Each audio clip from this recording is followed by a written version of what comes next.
அனைவருக்கும் வணக்கம். இன்றைக்கி வந்து ஒரு 12x15 அளவுள்ள ஒரு ஃபோட்டோ ஃப்ரேம் டிசைன் பண்ண போகிறோம். இதுதான் அந்த டிசைனு.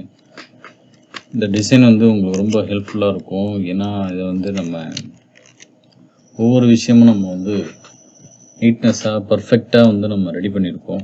அதனால் இந்த வீடியோ ஃபுல்லாக பாருங்கள், நிச்சயமாக உங்களுக்கு ரொம்ப யூஸ்ஃபுல்லாக இருக்கும். இதோட அளவு என்னென்னு பார்த்தீங்கன்னா 12x15 RGB மோடு 300 ரெசல்யூஷன் வச்சுருக்கேன். நியூ ஃபைல் ஒன்று க்ரியேட் பண்ணிக்கிறேன். இது வந்து என்னென்னா நம்ம இதை அப்படியே கேன்வாஸ் சைஸ் கொடுத்து 10 ஹைட்டு 15 அப்படின்னு கொடுத்தோம்னா நமக்கு இதுக்கான அந்த கரெக்டான அந்த அளவு வந்துடும். இப்போ வந்து இந்த ஃபஸ்ட்டு இந்த ஃப்ரேமை பொறுத்தவரை எப்படின்னா, நம்ம ஃபஸ்ட்டு இந்த ஷேப்பை வந்து க்ரியேட் பண்ணிவிட்டு அதுக்கு பிறகு வந்து ஃபோட்டோ வந்து இன்சர்ட் பண்ணிவிட்டு பிறகு வந்து பேக்ரவுண்ட் டிசைன் வந்து நம்ம பண்ணியிருக்கோம். அது எப்படி பண்ணலாங்கிறது பார்த்துருவோம். சரிங்களா? இந்த வீடியோ ஃபுல்லாக பாருங்கள், நிச்சயமாக உங்களுக்கு ரொம்ப யூஸ்ஃபுல்லாக இருக்கும் அது. ஓகேவா?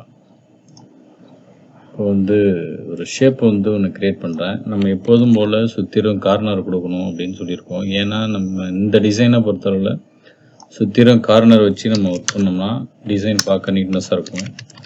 அந்த ஒரு ரீசனுக்காக வந்து நம்ம இந்த மாதிரி நீட்னஸாக நம்ம ரெடி பண்ணிகிட்ருக்கோம்.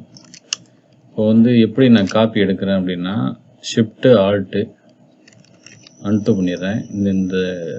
இந்த லேயரில் கிளிக் பண்ணியிருக்கேன். ஷிஃப்ட்டு ஆல்ட்டு ஹோல்ட் பண்ணால் இந்த கர்சர்லேயே டபுள் பாயிண்ட் வருது பாருங்கள். இந்த மாதிரி வந்துட்டு இதை அப்படியே மூவ் பண்ணோம்னா நமக்கு ஒரு காப்பி எடுத்து கொடுத்துரும். அது மொத்தமாக செலக்ட் பண்ணிவிட்டு கேப்பை வந்து ஈவன் பண்ணுறேன். ஹைட் அலைன்மெண்ட் பண்ணிவிட்டு விட்த்தை கொஞ்சம் கண்ட்ரோல் T போட்டுக்கிறேன். ஓகே, கண்ட்ரோல் T போட்டு விட்த்தை மட்டும் கொஞ்சம் லைட்டாக அப்படி கொஞ்சம் கம்மி பண்ணிக்கிறேன். இப்போ வந்து வியூவில் போகிறேன். வியூவில் போயிட்டு நியூ கைடு 50% கொடுத்து சென்டர் பண்ணிக்கிறேன். கண்ட்ரோல் T போட்டு ரைட் ஏரோ ப்ரெஸ் பண்ணி சென்டராக நம்ம வச்சுக்கலாம். இது என்ன பண்ணுறேன்னா கண்ட்ரோல் E கொடுத்து மெர்ஜ் பண்ணிட்டேன். சிங்கிள் லேயராக வந்துட்டு திரும்ப ஷிஃப்ட்டு ஆல்ட்டு ரெண்டுத்தையும் ஹோல்ட் பண்ணி ஒரு காப்பி எடுத்துக்கிறேன். இந்த மாதிரி காப்பி எடுத்துட்டேன். இப்போ அந்த 3 லேயரையும் செலக்ட் பண்ணிவிட்டு ஹரிசான்டல் இந்த அளவில் உள்ள கேப்பை வந்து ஈவன் பண்ணியாச்சு. 3த்தையும் கிளிக் பண்ணிவிட்டு கண்ட்ரோல் E கொடுத்து சிங்கிள் லேயராக மெர்ஜ் பண்ணிட்டேன். சரிங்களா? இந்த மாதிரி தான் நான் செட் பண்ணி வச்சுருக்கேன். இப்போ இந்த ஃபோட்டோவை நம்ம இதில் எப்படி இன்சர்ட் பண்ண போகிறோம் அப்படின்னு பார்த்துடலாம். ஓகே, நார்மலாக இந்த ஃபோட்டோ இப்படி தான் இருக்குது. 3 ஃபோட்டோ. இந்த 3 ஃபோட்டோவையும் நம்ம எப்படி செட் பண்ணலாங்கிறத பற்றி பார்த்துருவோம். இதை வந்து கரெக்டான அளவில் டாப் அலைன்மெண்ட்டில் வச்சுருக்கேன். இப்போ நான் இதை வந்து கண்ட்ரோல் ஆல்ட்டு G கொடுத்தா நம்ம செட் பண்ணி வச்சிருக்கக்கூடிய இந்த ஃப்ரேம் உள்ள போயிடுது. திரும்ப இந்த ஃபோட்டோ கிளிக் பண்ணிவிட்டு கண்ட்ரோல் ஆல்ட்டு G கொடுத்து இன்சைட் கொண்டு போயிடுறேன். இதையும் கண்ட்ரோல் ஆல்ட்டு G கொடுத்து இன்சைட் கொண்டு போயிட்டேன். இப்போ எனக்கு வந்து இந்த ஃபேஸ் வந்து மறைஞ்சிருக்கு. அதனால் இந்த ஃபேஸ் தெரிகிற அளவுக்கு இந்த மாதிரி நான் மூவ் பண்ணி வச்சுக்கிறேன். இந்த ஃப்ரேம்லேயும் வந்து ஃபேஸ் மறைஞ்சிருக்கு. அதனால் நான் இந்த அளவில் மூவ் பண்ணி வச்சுக்கிறேன். அப்படி இல்லைன்னா இந்த அளவில் கண்ட்ரோல் T போட்டு லைட்டாக அந்த ஃபேஸ் வந்து நமக்கு தெரியணும். அதுக்காக வந்து நான் இந்த மாதிரி மூவ் பண்ணி வச்சுக்கிறேன். ஓகேங்களா? மூவ் பண்ணி வச்சுட்டு இந்த சைடு சென்டராக உள்ள ஃபேஸ் வந்து நமக்கு தெரியல. அதனால் என்னென்னா இந்த ஷேப்போட இந்த ஃபோட்டோவில் கிளிக் பண்ணியிருக்கேன். கட் பண்ணிவிட்டு மாஸ்க்கு ஷிஃப்ட்டு கண்ட்ரோல் I கொடுத்தோன்னா இன்வெர்ஸ் ஆகும். இதை வந்து மாஸ்க் பண்ணிடுறேன். அப்படி மாஸ்க் பண்ணும்போது எனக்கு இந்த பிக்சர் மட்டும் தான் தெரியும். இந்த ஃபேஸு இந்த ஷேப்புக்குள்ளே உள்ள ஃபேஸ் மட்டும் தான் தெரியும். அவுட் சைடு உள்ள நமக்கு தெரியாது. இப்போ இதை வந்து நான் என்ன பண்ணுறேன், இந்த ஃபேஸ் வந்து கொஞ்சம் மறைஞ்சிருக்கு. அதனால் இந்த அளவில் வச்சுக்கிறேன். இப்படி வச்சுட்டு இதுக்கு வந்து மாஸ்க் அப்ளை பண்ணிக்கிறேன். மாஸ்க் அப்ளை பண்ணிவிட்டு ரெக்டாங்கிள் மார்க்கி டூல் அந்த டூலை கிளிக் பண்ணிவிட்டு இந்த மாதிரி டெலீட் கொடுத்துறேன். டெலீட் கொடுக்கும்போது எனக்கு இந்த மாதிரி வருது. ஏன்னா நம்ம 3 பிக்சர் தான் வச்சுருக்கோம் அப்படிங்கிறதுனால இதை வந்து மாஸ்க்கை வந்து டிஸ்கார்டு கொடுத்துட்டு இந்த ஃபோட்டோவை வந்து இதை கொஞ்சம் நான் இப்படி இந்த அளவில் சென்டராக எடுத்துகிட்டு வந்து வச்சுக்கிறேன். அப்படி ஏன்னா நிறைய ஃபோட்டோ இருந்தால் இன்னொரு ஃபோட்டோ இருந்தால் நம்ம இந்த சைடு இந்த ஃப்ரேமில் வச்சு நம்ம அதுக்கு தகுந்த மாதிரி அலைன் பண்ணிக்கலாம். இப்போ எனக்கு 3 ஃபோட்டோ தான் இருக்குது அப்படிங்கிறதுனால இந்த 3 ஃபோட்டோவுக்கு தகுந்த மாதிரி நான் டிசைன் பண்ணிக்கிறேன். வைக்கும்போது கவனமாக நம்ம செட் பண்ணணும் இந்த ஃபோட்டோவை. ஏன்னா இந்த ஃபோட்டோ வந்து இந்த லேயரில் போய் நமக்கு இந்த மாதிரி சென்டராக வைக்கும்போது இந்த லேயரில் போய் மெர்ஜ் ஆகுது. அந்த மாதிரி இருக்கக்கூடாது. அதனால் ரெக்டாங்கிள் டூல் மார்க்கெட் டூலை கிளிக் பண்ணிவிட்டு இந்த சைடு மூவ் பண்ணிவிட்டு ஷிஃப்ட் கண்ட்ரோல் ஐ அவுட் சைடு வந்து இன்வர்ஸ் செலெக்ஷன் ஆகும். செலெக்ஷன் ஆன பிறகு நம்ம மாஸ்க் அப்ளை பண்ணோம்னா நமக்கு வந்து இந்த லேயரை விட்டு இந்த லேயருக்கு போகாது அது. சரிங்களா? இப்போ வந்து நம்ம செட் பண்ணி வச்சுருக்கோம். பேக்ரவுண்ட் வந்து நம்ம செட் பண்ணணும். ஓகே, இந்த ஒரு நார்மல் ஒரு பேக்ரவுண்ட் இது. ஷிஃப்ட் கண்ட்ரோல் க்ளோஸ் ப்ராக்கெட் கொடுத்து ஃப்ரண்ட்டை கொண்டு வந்துக்கிறேன். இந்த மாதிரி கொண்டு வந்துட்டேன். இப்போ வந்து நம்ம ஃபோட்டோவுக்கு வந்து நம்ம ஒரு டிசைன் பண்ணும்போது ஒரு நீட்னஸாக இல்லை, கலர் வந்து நமக்கு இந்த ஃபோட்டோ வந்து நமக்கு நல்ல அவுட்புட் எடுத்து கொடுக்கல. அந்த ஒரு ரீசனுக்காக நம்ம என்ன பண்ண போகிறோம்னா, இதில் 2 வழி இருக்குது. இதில் என்னென்னா, இதுக்கு வந்து நம்ம ஸ்ட்ரோக் அப்ளை பண்ணோம்னா ஒயிட் ஸ்ட்ரோக் அப்ளை பண்ணிவிட்டு மவுஸில் ஸ்க்ரோல் வீல வந்து நம்ம ஸ்க்ரோல் பண்ணும்போது இந்த மாதிரி சைஸ் இன்க்ரீஸ் ஆகும். இன்சைட் கொடுத்தோம்னா இந்த மாதிரி வருது நமக்கு. இதை வச்சுட்டு இதோட சைஸ் மட்டும் கொஞ்சம் இன்க்ரீஸ் பண்ணிவிட்டு இந்த மாதிரி செட் பண்ணலாம். செட் பண்ணும்போது என்னென்னா, நமக்கு இந்த ஃபோட்டோ வச்சுருக்கிறது தெரியக்கூடாது.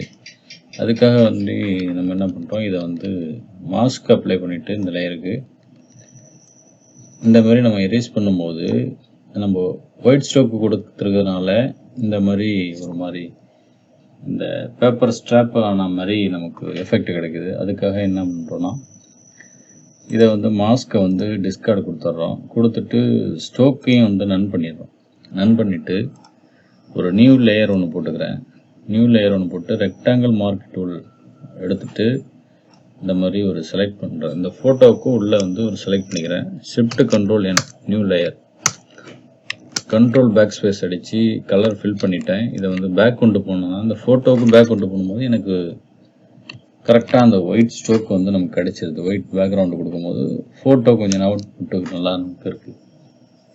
இதை என்ன பண்ண போகிறோம், இப்போ திரும்ப இதை மாஸ்க் அப்ளை பண்ணிவிட்டு இந்த சைடு இந்த மாதிரி நம்ம எரேஸ் பண்ணும்போது நமக்கு ஸ்மூத்னஸாக இருக்கும். நமக்கு முன்னாடி வந்து நம்ம ஒயிட் ஸ்ட்ரோக்கு கொடுத்துட்டு நம்ம எரேஸ் பண்ணும்போது இந்த மாதிரி ஸ்மூத்தாக வரல. இப்போ வந்து நமக்கு ஸ்மூத்தாக வருது. திரும்ப பேக்ரவுண்டில் உள்ள அந்த ஒயிட் லேயருக்கும் நம்ம இந்த மாதிரி எரேஸ் பண்ணி விட்டுருலாம். ஓகேங்களா? எரேஸ் பண்ணிவிட்டு பேக்ரவுண்டை வந்து லைட்டாக அந்த கலர் வந்து ஒயிட்டு தெரியணும். அதுக்காக வேண்டி அந்த மாதிரி லைட்டாக எரேஸ் பண்ணிக்கிறேன். இப்போ அடுத்தது இந்த டிசைனில் என்ன பண்ணியிருக்கோம் அப்படின்னு பார்த்தோன்னா, பேக்ரவுண்டில் இன்னொரு எக்ஸ்ட்ரா ஒரு லேயர் ஒன்று ஆட் பண்ணி வச்சுருக்கோம். என்ன லேயர் அப்படின்னா, shift control close bracket control D கொடுத்து இந்த கார்னர் கொண்டு வந்துட்டு அந்த பேக்ரவுண்டில் உள்ள அந்த ஆர்ச்சி அது வந்து எனக்கு இந்த ஃபோட்டோ ஃப்ரேமுக்கு மேலே வரணும். வந்ததுன்னா அது வந்து ஒரு ஃப்ரேமுக்குள்ளே இருக்க மாதிரி எனக்கு ஒரு கிரியேட்டிவ் கிடைக்கும். அப்படிங்கிறதுனால நான் இந்த அளவில் வச்சுக்கிறேன். இதையே control J control D flip to horizontal கொடுத்து மூவ் பண்ணிக்கிறேன். ஷிஃப்ட்டை ஹோல்ட் பண்ணியிருக்கேன். ஷிஃப்ட்டை ஹோல்ட் பண்ணிவிட்டு இந்த மாதிரி மூவ் பண்ணும்போது எனக்கு அந்த மேலே உள்ள அந்த பபுள்ஸ் ஆர்ச் மாதிரியான ஒரு டிசைன் நமக்கு கிடைச்சிருச்சு.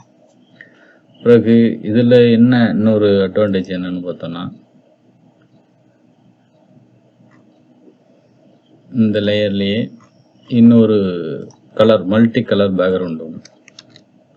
பேக்ரவுண்டு சாஃப்ட் லைட்டில் வச்சுருக்கேன். பிளண்ட் மோட நார்மலாக இந்த மாதிரி இருக்கும் இந்த லேயரு.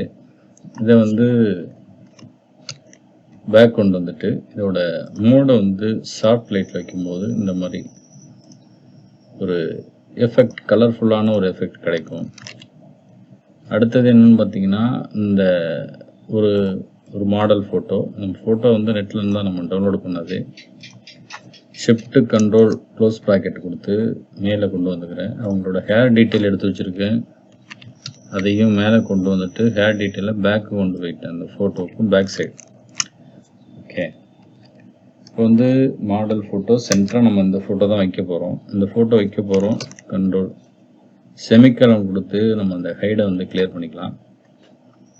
இப்போ இவங்க ஃபோட்டோவை சுற்றி நமக்கு ஒரு பேக்ரவுண்ட் ஒன்று இந்த லைட் எஃபெக்ட் வந்து செட் பண்ணி வச்சுருக்கோம். அது எப்படி செட் பண்ணணும் அப்படின்னா, கிளிக் பண்ணிக்கிறேன். ஷிஃப்ட் கண்ட்ரோல் நியூ லேயர் ஒன்று போட்டுக்கிறேன்.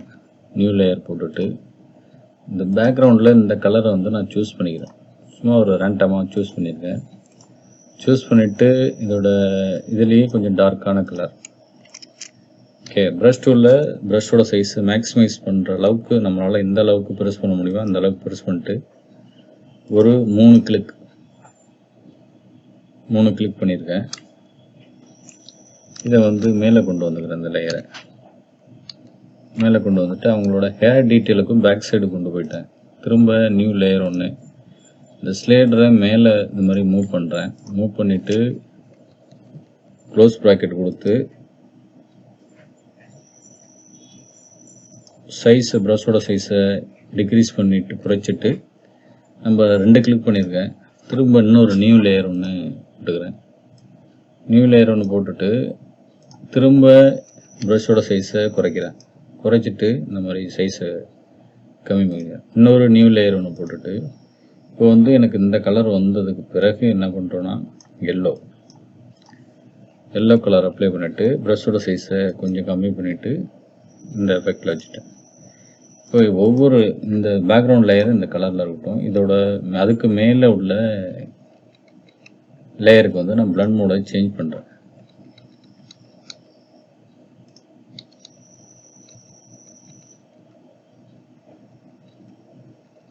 பிளண்ட் மோடை சேஞ்ச் பண்ணும்போது நமக்கு டிஃப்ரெண்ட் எஃபெக்டில் வந்து நமக்கு அவுட்புட் கிடைக்கும். அதில் வந்து ஃபோட்டோவோட அவுட்லுக் வந்து நமக்கு எந்த அளவுக்கு எடுத்து கொடுக்குதோ அந்த அளவுக்கு நம்ம ஸ்டாப் பண்ணிக்கலாம். ஓகே, நான் இதை வந்து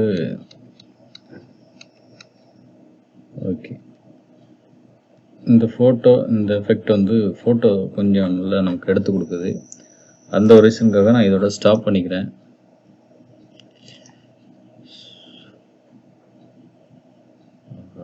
ஃபைலில் வந்து நம்ம க்ளோஸ் பண்ணியாச்சு.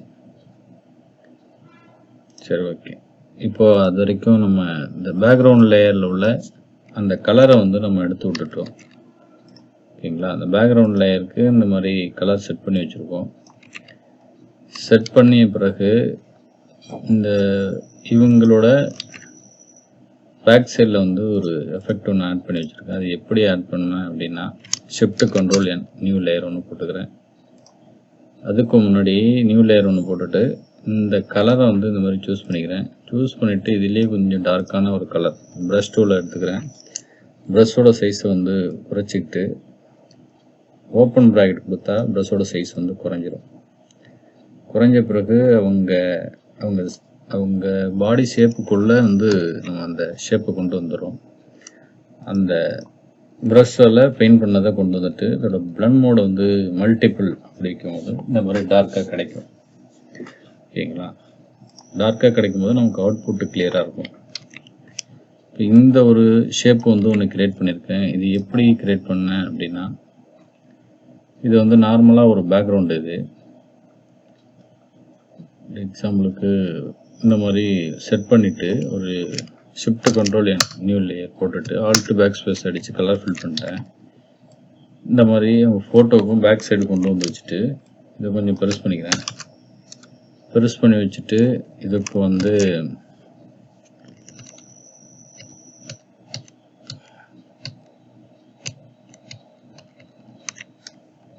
ஓகே இந்த மாதிரி கொண்டு வந்து வச்சுட்டு இதோட பிளண்ட் மோடை வந்து நான் சேஞ்ச் பண்ணிக்கிறேன்.